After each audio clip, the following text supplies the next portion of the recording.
Okay, continuing on with our quilt kit success series here, I'm going to continue with the Christmas Crew pattern exemplar that I started with in the first video.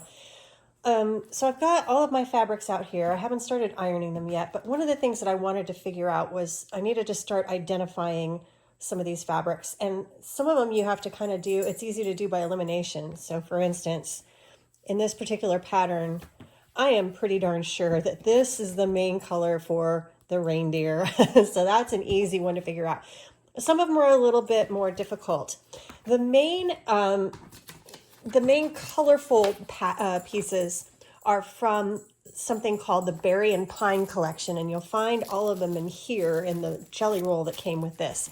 But there are also some that are in here that the name wasn't necessarily immediately obvious. So I went to, let's see, I think I went to Lella Boutique and I pulled down the Berry and Pine collection so that if I wasn't really sure on a particular one what was supposed to be there, it only shows you on the back here. So you kind of have to figure out from the back what these are. And it turned out that not everything, not all of the fabric pieces are from Berry and Pine. There are some that are just Moda blenders like this one, but and that one too, the red with the dots and the charcoal with the dots.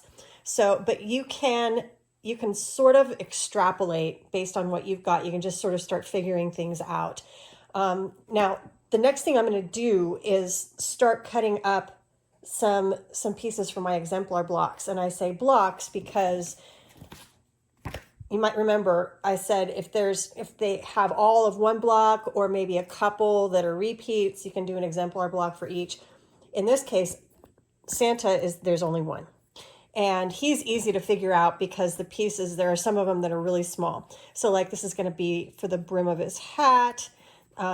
These are his cheeks, and I think this is his nose, and then this nice little peachy color, that's his skin, and you get the idea.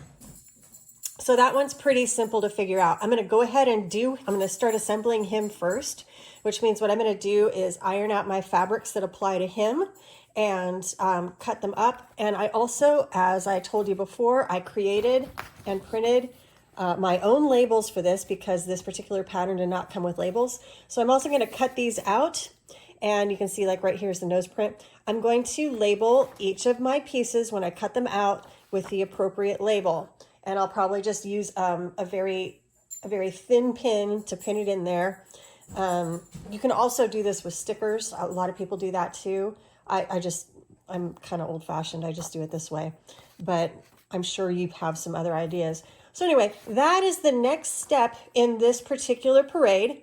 And when I get my pieces cut out, I'm going to show you how I set them up and label them and then start sewing it all together. So I have gone through and begun cutting. I have not finished by any stretch of the imagination, but I began cutting the pieces out for the Santa block that were just sort of immediately obvious, like his cheeks and his nose and his hat trim, that kind of thing. And I find that it's always with a kit, it's always best to begin with the low-hanging fruit. Now, because Santa is only one block out of, let's see, what do we got, 9 in here, I started with him because he had the fewest pieces, the smallest amount of fabric available.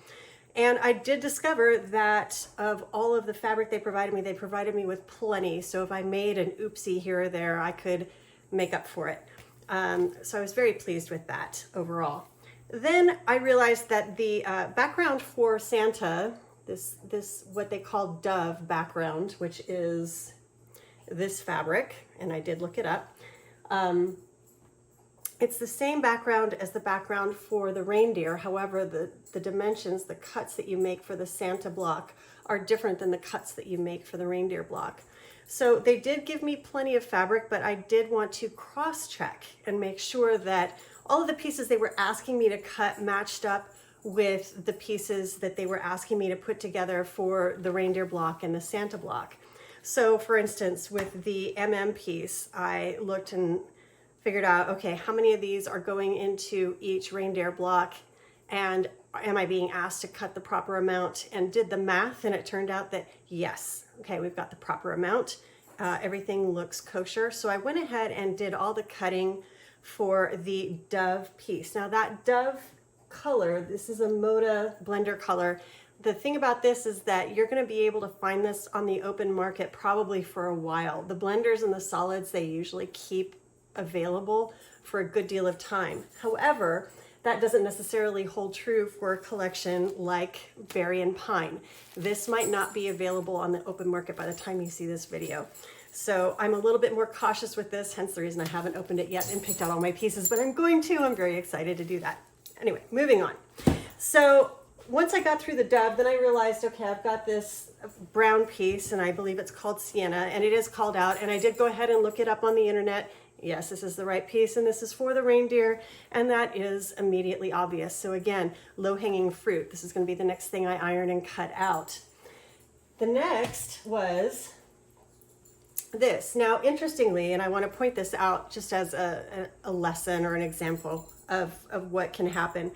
On the back of this, you'll notice that it calls out specific prints and colors for this pattern until you get to border, binding, backing, and also batting. Now, backing and batting, you're almost always on your own. There are very few quilt kits that include backing. Every once in a while, you'll find one, but it's very rare. They never include batting. So just so you know, you're completely on your own there.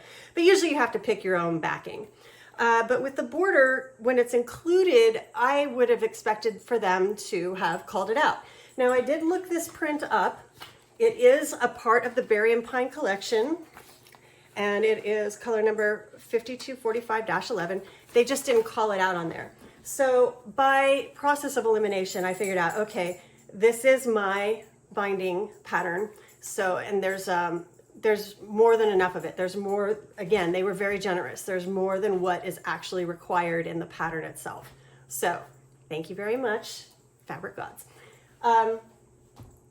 Now here is the, again, they didn't call the border print out, but, and I don't know why they wouldn't just say, okay, it's the forest color. They didn't, but you can tell that all of this, the background fabric for all of the holly leaves and berries is the same print as the border fabric, and the two added up in terms of how much of the material was needed for the background and for the border. And they gave me, again, they gave me a little bit more than I needed for both of those. So that is what this is. This is forest.